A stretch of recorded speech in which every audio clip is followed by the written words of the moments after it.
Today I'm going to be comparing two XTOOL products. This is the new D8S, this is the old D8. I do prefer that black case, and it's nice to being able to see at a glance which one is which. So it looks like we do have a full-size manual with the D8. We have only a quick start guide with the D8S, but the D8S does come with that built-in right inside the tool. So what that means is even if you lose the user manual with this, you're still going to have that because it's digitally inside the tool. The models themselves are pretty darn similar, not a heck of a lot different there. This is simply the upgraded model of the D8, so if you're looking at getting one or the other, definitely go with the D8S. There's a lot of small things that are different. So for example, the power port on the D8, that is a barrel connector, and they upgraded that on the D8S to a USB-C. So you can use pretty much any kind of a power supply that you want in order to charge this guy up. With the D8, you would need to match up that power supply exactly. So the D8S comes with a USB-C to USB-C, USB-C charger. That does have the flip prongs, 100 and 240 volts, so it's good for international or domestic, and outputs up to 20.04 watts. And it does also come with adapters for other countries. The OBD cables are pretty much the same. This little barrel connector that connects onto our OBD2 cable here, so that will allow you to send power to the unit so that you don't have to draw power from the vehicle in case you're worried about the battery going dead. So kind of a nice thing there. But they both connect with these little bricks, and that will turn it from a DB port into an OBD2 cable. So they are both grips on the left and right side, nothing really on the bottom. On the top we got a little bit of a difference. We do have a USB-A connector on the D8 because we don't need that on this one, as we do have that USB-C port. On the back we do have kickstands, and you can see we have both a camera and a light also on both models. Let's go ahead and get these guys charging. So that's interesting, we had a black screen on the D8 and a white screen on the D8S. So we have got a very bright screen on the new one, a little bit of a different screen on these guys. We do still have Android on this, so if we go to the bottom and hit home, let's go to settings and settings, about. So on the D8 we have Android version 5, and on the D8S we have upgraded to Android version 10, so 5 iterations better on the D8S. There's going to be a lot of quality of life improvements on there, and also a lot of efficiency upgrades on that. D8 has 2 GB of RAM, D8S has 4 GB of RAM, so if you're running a lot of applications at once, that is going to help you out. They both have a 1.8 GHz processor, and they both have 64 GB of internal memory. Let's go back home. They do both have a lot of the same features. They both have team viewers, so if somebody needs to remotely connect to the scanner, so for example if you have it connected to a vehicle and you need help on that vehicle, you can have somebody connect directly to the scanner so that they can go through it and check everything. They can literally do that all themselves. Great having that utility on that scanner. Doesn't matter which one you get, they both got that. And that is a little quick support on both models. Now, as we can see, we can go very bright on the D8S, so bright that the camera actually has a hard time seeing that. That can be very useful in the event that you're working outside. You got the sun beaming down on it. With a brighter screen, it is going to make that much easier to deal with. They both do connect to Wi-Fi, which means that you can go right in here and you can update. You don't have to connect either one of them to a computer. If you need to update everything with older scanners, you had to go plug into USB into your computer. You had to figure out where to download the file, how to extract the file, prepare the file, how to get that information onto here. With this, it does everything automatically. So both scanners have that. They both have all system diagnostics with 4,000 plus bidirectional controls. The special functions are a little bit different. This one is rated at 38 plus, this one has 42 plus. So it looks like the ones that are on the bottom are the newest ones. So that is transmission oil reset, sunroof initialization, camshaft sensor learning, and GPF regeneration. So if those 4 matter to you, then get the D8S. If they don't matter to you, then the D8 is still good, but either way I would still go with the D8S. It's better just to have the newest stuff. It's interesting too that they changed the color scheme on this, so everything on the D8S is blue, the D8 is red. I guess that's one way that you can easily tell them apart. So there's a lot of little things that are different on this, but there's actually 2 very big things that are on the D8S that are not on the D8. The first one is going to be topology. So if you're having electronic problems with your car and you want to plug this guy in and figure out what it is, topology is just a map that lets you know where whatever it is that you're looking at in line, where that actually stands. So if you have a problem with this module, you might actually be having a problem with this module. This will allow you to see that in line, whereas this one does not have that. The second thing are the AI tools. So the AI is something that they just put in. And so we now have an automotive repair assistant. So I'll give you some example questions. Let's see.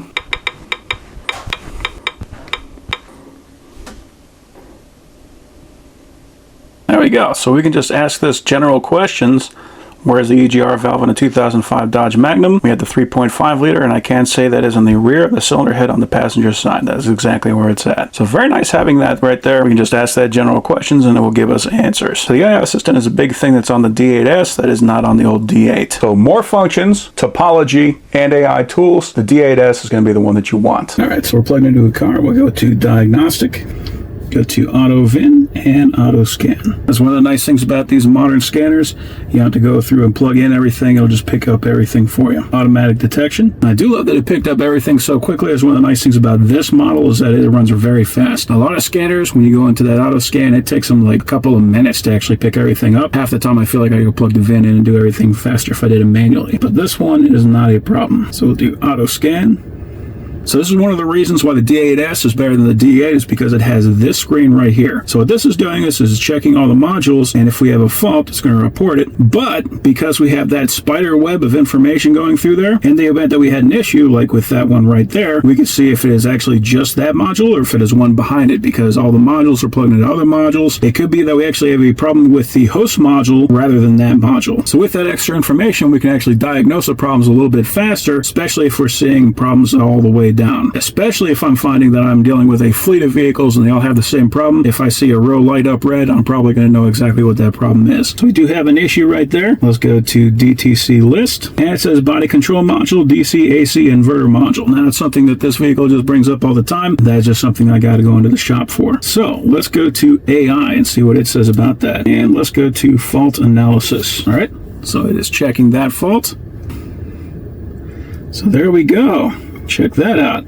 So we actually have information on there, so maybe I will be able to repair this myself. Now, everybody's using AI nowadays. It is nice having that option, but it is really nice having that option built into the scanner where I don't even have to take anything and take it over to another program. I have literally everything I need right here. This is designed just for working on cars. So it says, in simple terms, this code indicates a DC-AC inverter module, the component responsible for converting your truck's battery power into household-style plug electricity, is reporting a component or system operating condition error. The impact, primary result of this fault, is that your cabin or bed mounted 110-volt power outlets will likely not provide power. You may see a flashing light on the outlet itself, or it may simply stay dark. This code is currently stored, meaning the system detected the issue at least once recently. So it says to check for an overload, inspect the outlets for obstructions, verify engine state, and then it says professional repair recommended for safety. So yeah, that makes total sense. That's definitely what I would do anyway. I did not know that that was actually for those AC outlets. That makes total sense. I probably should have known that, but that at least gives me more information than I had before. Definitely more than I would have had even if I just had the old D8. And it does say the AI content will be cleared after exiting. Are you sure you want to exit? So if you want to save this information, take a picture of it, whatever, do that before we exit. But it is nice to know that it's going to clear that, so we know that we're not actually storing information right here on this scanner. Yeah, I actually didn't think I was going to like an AI assistant, but now that I'm using it, I think I'm probably going to be using this more and more. Yep, and that is exactly what that was. We have got no power whatsoever. How about that? And if we don't like topology,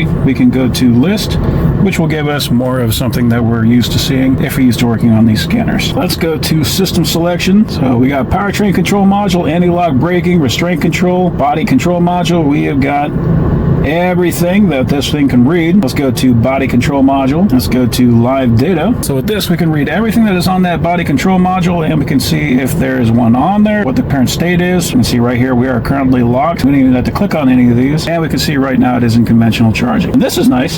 So this tells us the air pressure in PSI. For some reason, a lot of these scanners will not actually tell you the accurate pressure on here. This one does. So it's at 34.192 for the left front. We got 34.442. Now it's not going to be exactly perfect, but it is going to be pretty darn close. It's going to be what the TPMS sensor in the tire is telling the car and what the car is going to be reporting back to us if we actually look at the state of the tires on there. So lots and lots and lots of stuff that can tell you a lot of information on this car. Let's go back. Let's go to powertrain control module and check live data. Data flow block 1. So it did actually break this down into 2 different blocks. Another thing I could say I like about it, we actually got a pretty long cable. Quite often with these scanners, for some reason, they always want to give you a short cable. This one is excellent. I do appreciate that they did also put all this information right here. Quite often on scanners, you actually have to go in and click on all the ones you want and then read the live data. This is actually giving you the live data exactly as it is. So we got accelerator pedal position. We have brake pressure applied. Got a whole bunch of different things that we can check on here. So if you're having a problem with your vehicle, you can actually see the information in real time. We also got a readout on the odometer. So if you're wondering if the odometer is correct on the screen, you can see that right here. Relative throttle position. This is nice. Engine oil life remaining. Does the vehicle say that you need to change the oil? Is it going to tell you how much life you got? This says I have 42% left on that oil. Throttle position sensor 1, 2, and 3. It says number of throttle position sensors. We got 124. I did not even know that. But yeah, as you can see, we got a whole ton of things that we can check on here. more than we'd be able to go through nice and slow. So 735 different sensors we can read with this just on the powertrain control module. Let's go ahead and record. So I'm going to apply the gas. Okay, so we got the accelerator pedal position went up, relative throttle position went up, and if I let off, it backs down. Let's go to a graph. There you can see you got the graph. So as I'm applying pressure, that line is going up. If I lay it off, then that line goes down. And then we should get the same information right here, relative throttle position. There we go. So that way, if we have a problem with our gas pedal, if we're not getting throttle, we can know if the problem is with the sensor itself on the accelerator pedal, or if the relative throttle position is the problem. So very nice having all of that data on here. I love having the number as well as having that graph. Sometimes graphs are just a lot easier to see, especially if you're looking for a consistency. Sometimes the numbers change faster than you can actually read it. So that was block 1. Let's go to block 2. And here we've got just a whole mess of even more, 350 more. So even more stuff that you can look at in the event that you want to look at it. And that's one of the nice things about a modern vehicle. They got so many sensors on there, and a lot of people complain, oh, it's all electronic. I actually love that it's all electronic because I've got tools like this where I can go in there and I can find out the problem. I don't even have to look at the engine. I can usually find out what the problem is right here using just this tool. So very handy having all this. And this part's pretty cool. We got tire size setting. So as you probably know, as you increase the size of a tire, it means that each revolution is going to make the vehicle move forward more. That means we need to be able to accommodate that so that we can make sure we got our speedometer set right. The fact that we can actually do that right here is pretty awesome. So yeah, nice and quick, nice and easy. Very nice having a tool like this where we basically now have full electrical control over our car. You can always unbolt stuff and throw it back on, but whenever you need to actually go into the electrical, having a tool like this can solve you a lot of problems. So yeah, overall, that is a pretty awesome tool.